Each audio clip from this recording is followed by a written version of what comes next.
it's changed a lot. I see a lot of pampering of the younger kids, which I don't necessarily agree with. I think that, you know, in our day, in my days, you were thrown up there in the elites, and I think it was good to see a lot more racing where you have some 18, 19-year-olds not being treated as juniors, but racing the real thing.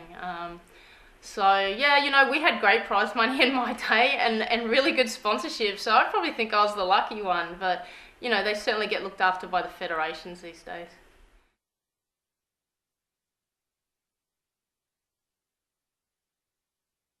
You know what? I would love to have kept, sort of gotten back into it after the kids. But realistically, mentally, something changed in me. But physically too, my body was pretty shot, and I feel pretty happy that I squeezed out that last Olympic Games. And even the last Mooloolaba, in 2005, which was one of my greatest races. I'm just really happy I got everything I could out of my career, and now I can hardly walk.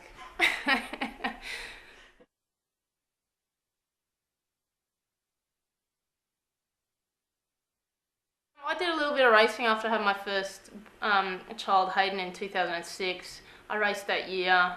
Like I say, something mentally changed in me, and for me, I think I was made up 80% of mental toughness, and the 20% was sort of physical ability. So for me to even lose a percentage of that mental hardness it wasn't really going to work for me. I didn't like the idea of going out for a 3-hour bike ride and leaving my kid at home. So there was both sides of it for me.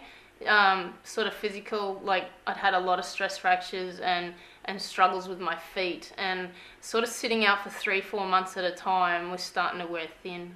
Yeah.